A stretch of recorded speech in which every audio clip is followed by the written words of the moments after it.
ওই প্রতিরোধ করে তুলবে বাংলাদেশ। আজকে পাঁচরাধিক রক্ত রিমিনেমে অর্জিত স্বাধীনতা আমরা বিএনপির নেতা কর্মীরা প্রায় আমরা মনে করবেন না আমরা এই রক্ত বিতা যেতে দিব না। আমরা কোনো বিদেশে প্রভুদের কাছে বিক্রি হতে আজকে এই কেন বাংলাদেশের বিরুদ্ধে ষড়যন্ত্র হবে। ৪৭,০০০ বর্গ কিলোমিটারের বাংলাদেশের ভূখণ্ডে সেখানে বিপ্লবী ছাত্র উপস্থিতি আপনাদেরকে বলতে চাই এই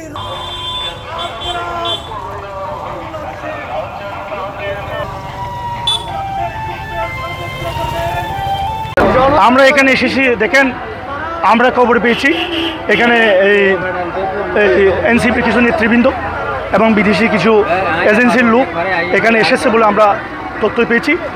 এখানে গোপন বৈঠকের সম্ভাবনা তৈরি হয়েছে। আমাদেরকে সন্দেহান করে চলেছে তারা হঠাৎ করে এরকম একটা রক্তাক্ত দিনে তারা কেন এখানে গোপনে বৈঠকে আসবে সেরকম আমরা সন্দেহান।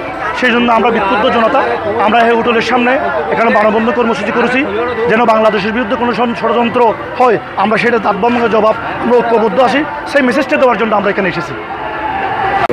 এটা আমরা ভালো চোখে দেখছি না, কারণ আজকে মাননীয় প্রধান উপদেষ্টা এই জুলাই ঘোষণাপত্র পাঠ করবেন।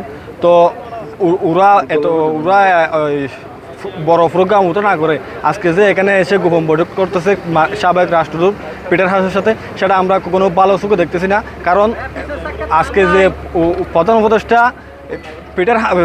উপদেষ্টা এই জুলাই ঘোষণাপত্র পাঠ করবেন ওটা হচ্ছে বৈষম্যবিরোধী আন্দোলনে যারা নেতৃত্ব দিয়েছেন ওদের জন্য গুরুত্বপূর্ণ একটি ভূমিকা। ওরা যে অনুসরণতে পাঠ না করে এখানে চলে আসে, এখানে যে গোপন বৈঠক করতেছে আমাদের এলাকায়, তখন আমরা এখানে দেখতে আসি আমাদের প্রোগ্রাম আছে, আমরা প্রোগ্রাম থেকে যাওয়ার পথে এখানে নেমে দেখতেছি আর কি বিষয়টা।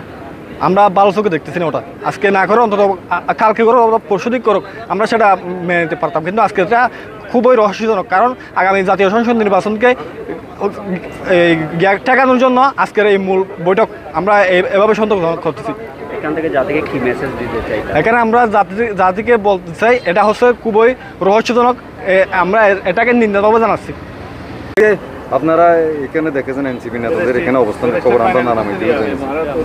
এখানে মার্কিন রাষ্ট্রদূতের বৈঠক থেকে আপনারা কিভাবে দেখছেন? একজন না, এখানে যারা আসছে আপনার আমি মনে করি যে ২৪শে গণঅভ্যুত্থান এদের যথেষ্ট অবদান রয়েছে, কিন্তু আজকে আমাদের ৫ই আগস্ট এটা হচ্ছে স্বৈরাচার পতনের দিন। আজকের দিনে অন্তত আমরা এখানে এদের আমাদের বিভিন্ন এই শহীদদের স্মরণে আজকে বিভিন্ন প্রোগ্রাম থাকতে পারে, এইসব না করে ওনারা এখানে রহস্যময়ভাবে এই যে সাবেক মার্কিন রাষ্ট্রদূত পিটার হাসের সাথে যে আপনার আজকে গোপন বৈঠক করতেছে, এটা আমার কাছে খুব রহস্যজনক মনে হয়। এটা শুধু আমার কাছে না, পুরো জাতির কাছে এটা খুব রহস্যজনক এবং উদ্বিগ্ন। জাতি তো এটা নিয়ে অবশ্যই উদ্বিগ্ন হবে, কারণ আজকের দিন তো আপনার যারা দেশের জন্য শহীদ হয়েছেন ২৪শে গণঅভ্যুত্থানে তাদের জন্য অনেক প্রোগ্রাম ছিল, তারা এই প্রোগ্রাম বাদ দিয়ে কাউকে না জানে রহস্যময়ভাবে এখানে আসাটা আমার কাছে খুব রহস্যময় মনে হচ্ছে। এটা আপনারা কীভাবে দেখছেন?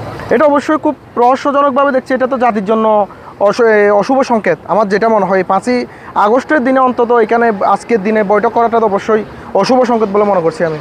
আর তারা ব্যক্তিগত বৈঠক বলতেছেন অনেকে বিষয়টা। আজকের দিনে তো অন্তত আপনার ব্যক্তিগত বৈঠকটা না করে, কারণ হাসনাত আব্দুল্লাহরা জুলাই গণঅভ্যুত্থানের অন্যতম নায়ক, তারা এটা আমরা কখনো এটা অস্বীকার করতে পারি না। কিন্তু আজকের দিনে তো তাদের সাথে যারা শহীদ হয়েছেন তাদের স্মরণে বিভিন্ন প্রোগ্রামে থাকার কথা, তারা এখানে ব্যক্তিগত ইয়েতে আজকে ৫ই আগস্ট কেন আসবে, এটাই প্রশ্ন। তারা কি এখন এখানে অবস্থান করছে? আমরা তো এভাবেই শুনছি। আমাদের আজকে অবশ্য উপজেলা বিএনপির প্রোগ্রাম, এখানে দলীয় প্রোগ্রাম আছে উপজেলা একটা আমরা ওইভাবেই শুনেছি। তবে এখানে শোনার পর দেখতে আসলাম, সবাই যখন ফোন দিচ্ছে আমরা দেখতে আসলাম, ওরা এখানে আসছে, এরকম অনেক মানুষের সাথে কথা বলে নিশ্চিত হওয়া গেছে আর কি।